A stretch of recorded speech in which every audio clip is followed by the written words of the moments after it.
आणि हे बघा मस्त तर्रीदार भाजी तयार झाली आहे. कशाची असेल? तर याचं नाव जेव्हा मी पहिल्यांदा ऐकलं ना, मला जरा खुदकन हसूच आलं होतं आणि नंतर खाल्ल्यावर समजलं, की आपल्याकडे अशीच गोळ्याची आमटी केली जाते आणि खानदेशामध्ये केली जाते डुबुक वड्याची आमटी किंवा डुबुक वड्याचा रस्सा. घरामध्ये भाजी नसेल ना, तर करायला एकदम मस्त झणझणीत, अगदी पाहुणे आल्यावर केली तरीसुद्धा चालेल, इतकी भारी लागते. बघायची रेसिपी तर व्हिडिओ शेवटपर्यंत बघा आणि आवडला तर लाईक करा आणि हो, अशाच परफेक्ट रेसिपीजसाठी चॅनलला सबस्क्राईब करा. नमस्कार, सरिताच्या स्वयंपाकघरात म्हणजेच आपल्या सरिताज किचनमध्ये आपण आज काय करतोय तुम्हाला समजलंय? डुबुक वड्याची आमटी. नाव ऐकून जरा खुदकन हसायला येतं, डुबुक वडे म्हटल्यावर. म्हणजे मी पण पहिल्यांदा नाव ऐकलं होतं तेव्हा असंच वाटलं होतं. पण खूप भारी लागतात, भाजी नसताना करायला एकदम सोपे आहेत आणि आपल्या रोजच्या साहित्यात तयार होतात. पटकन रेसिपीला सुरुवात करूया.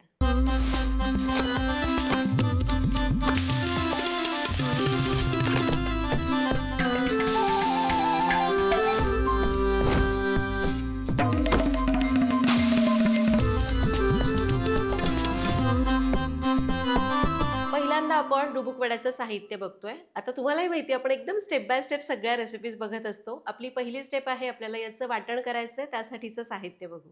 वाटण्यासाठी आपण घेतले 2-3 लवंग, 1 इंच दालचिनी, चमचाभर जिरं, 2 मोठे चमचे फुटाण्याची डाळ, अर्धी वाटी सुक्या खोबऱ्याचा खीस, 2 कांदे पातळ चिरून घेतले, 2 इंच आलं, 15-20 लसूण पाकळ्या आणि मुठभर कोथिंबीर. वाटणाचं साहित्य बघितलं. आता वाटण आधी करून घेऊ, मग बाकीचं साहित्य सांगते. पॅन तापत ठेवलाय, त्यामध्ये आपण घेतलेले खडे मसाले आधी भाजून घ्यायचे. दालचिनी अशी थोडी चांगली चुरून घ्यायची किंवा तोडून घ्यायची आणि याला थोडा वेळ भाजून घ्या. हे मसाले भाजत आले की यामध्ये घालू फुटाण्याची डाळ आणि सुक्या खोबऱ्याचा खीस. आता गॅस कमी करूया, तवा चांगला तापलाय किंवा पॅन चांगला तापलाय आणि याला छान असं खरपूस भाजूया 2 ते 3 मिनिट. आणि हे बघा मसाले 2-3 मिनिटातच मस्त भाजले. एका ताटलीमध्ये काढूया. आता पॅनमध्ये घेऊया चमचाभर तेल. यामध्ये घालूया कांदा. गॅस आपण मोठाच ठेवू आणि कांदा छान असा तांबूस रंगावर भाजू. आणि हे बघा कांदा छान भाजलाय. गॅस करायचा बंद आणि याच ताटात याला बाजूला काढून घेऊया. कोरडे जिन्नस भाजले, कांदा भाजला. आता याला पूर्ण गार होऊन देऊ. हे पूर्ण गार झालेलं आहे. आता पहिल्यांदा आपण काय करूया, म्हणूनच आपण याला ताटात वेगळं वेगळं ठेवलं होतं. सगळे कोरडे जिन्नस आधी बारीक करायचे म्हणजे ते नीट वाटले जातात. तुम्ही त्याच्यातच कांदा बिंदा सगळं घातलं ना, मग कोरडे जिन्नस नीट वाटले जात नाही. तर पहिल्यांदा आपण याला पाणी न घालता वाटूया. तर हे बघा आधी कोरडे जिन्नस वाटले, छान बारीक झाले. आता यामध्ये बाकीचं साहित्य घालायचं. यामध्ये घालूया कोथिंबीर, आलं, लसूण आणि भाजलेला गार केलेला कांदा. यामध्ये थोडंसं पाणी घालूया आणि याला बारीक करून घेऊ. आणि हे घ्या, आपली पहिली स्टेप पूर्ण झाली. आपलं वाटण तयार झालंय. आता दुसरी स्टेप आहे आपल्याला करायची भाजी आणि त्यासाठीचं ते बेसनाचं मिश्रण. त्यासाठीचं साहित्य बघूया. वड्याच्या मिश्रणासाठी आपण घेतलं 1 वाटी बेसन, चवीप्रमाणे मीठ लागेल, थोडीशी कोथिंबीर लागणार आहे आणि अर्धा चमचा हळद. आणि रश्श्याच्या फोडणीसाठी आपण घेतली अर्धा चमचा मोहरी, थोडासा कढीपत्ता, अर्धा चमचा हिंग, पाव चमचा हळद, चमचाभर बेडगी मिरची पावडर, चमचाभर धणेपूड आणि 2 ते 3 चमचे कांदा लसूण मसाला.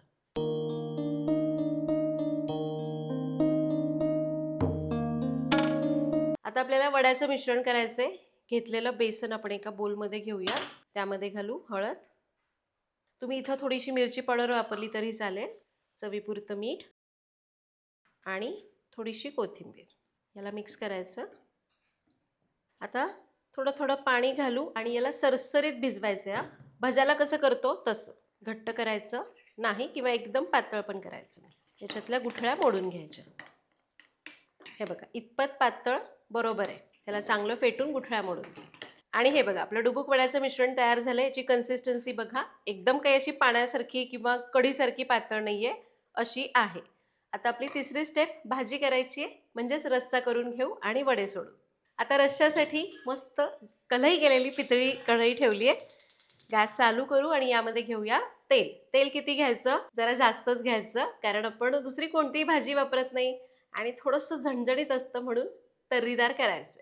तर जवळपास 4 चमचे तेल घेतलं आणि हे आपलं सरिताज किचनचं लाकडी घाण्याचं तेल आहे, जे शुद्ध पारंपरिक आहे, ज्यामध्ये आपण केमिकल्स वापरत नाही. अगदी पूर्वी कसं लाकडी घाण्याचं तेल काढलं जायचं, अगदी तसंच ते काढलं जातं, तुमच्यापर्यंत पोहोचतं.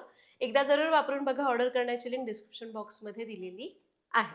तेल तापलं, यामध्ये घालूया मोहरी. आपली नेहमीची फोडणी बरं का. मोहरी, लागलं तर जिरंही घाला, कढीपत्ता, हिंग, असं. फक्त मोहरी चांगली तडतडू द्या. अशी हलवायची म्हणजे सगळीकडनं मोहरी तडतडली जाते.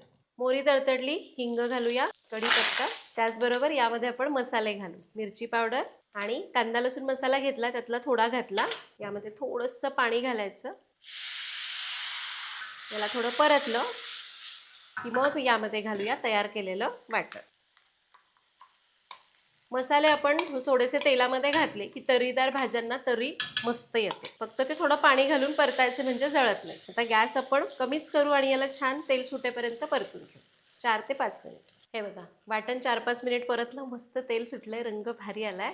तर यामध्ये हळद घालायची राहिली होती, ती हळद घालूया. धणेपूड घालायची. उरलेला कांदा लसूण मसाला घालायचा. इथं मी कांदा लसूण मसाला वापरलाय. तुमच्याकडे जो मसाला आहे तो तुम्ही वापरू शकता. याला मिक्स करूया आणि घालूया पाणी. पहिल्यांदा मिक्सर स्वच्छ धुवून त्याचं पाणी मी घालते. त्यानंतर जसं लागेल तसं पाणी वाढवायचं. आपल्याला हा रस्सा पातळच ठेवायचा आहे बरं का, कारण हे बेसन आहे की नाही, ते याच्यामध्ये आपण सोडणार आहोत. म्हणजे असं असं सोडायचं, त्याचे भजी घालायचे, म्हणजे मग त्याचाही रस्सा थोडासा काय म्हणतो, बेसन पण थोडंसं रश्श्यात उतरतं. त्यामुळं ती आमटी पुन्हा घट्ट होते. त्यामुळे आपल्याला सुरुवातीलाच असं खूप घट्ट ठेवायचं नाही. मी फक्त गुठळ्या आधी मोडून घेते आणि लागेल तसं पाणी वाढवणार आहे. आता मसाल्यातल्या सगळ्या गुठळ्या मोडल्या, भरपूर पाणी घालूया.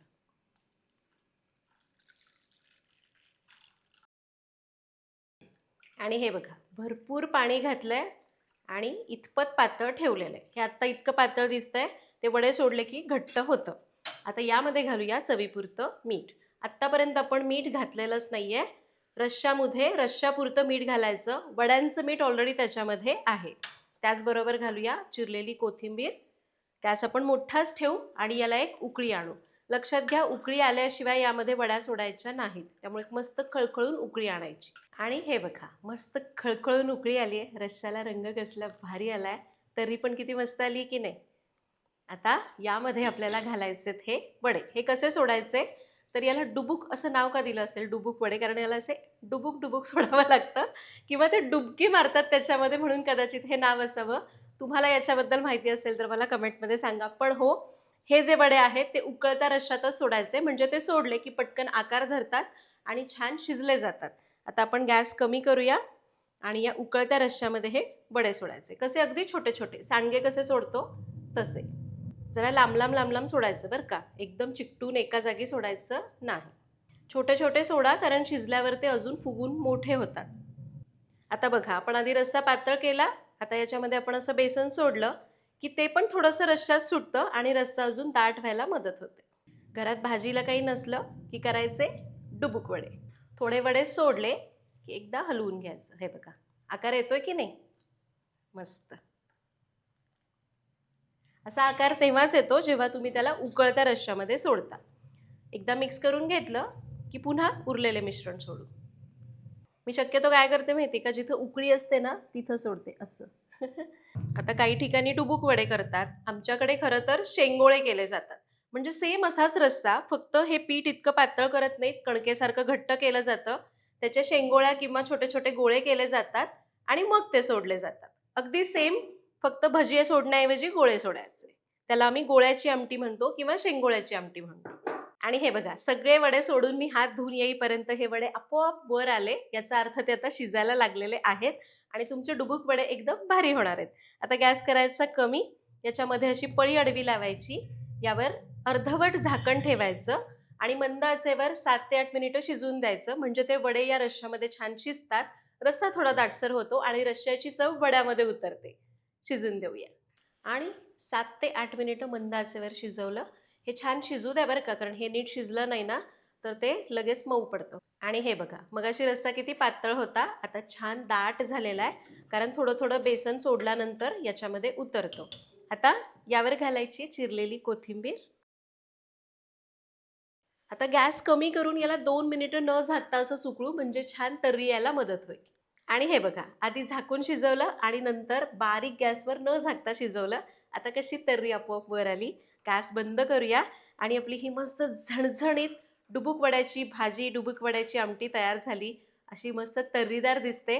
भाकरीसोबत चुरून खायला खूप भारी लागते. चपातीबरोबर ओके, पण भाकरीबरोबर खूप भारी लागेल. मला ना भाताबरोबर आवडते आणि सोबतीला कांदा घ्यायचा. खूप खूप खूप भारी लागते. नक्की करून बघा. आणि हो, तुमच्याकडे जर भाजी नसताना बेसनाचा काही असा रश्श्यातला वेगळा प्रकार असेल तर कमेंट्समध्ये सांगा. भेटूया पुढच्या भागात. धन्यवाद.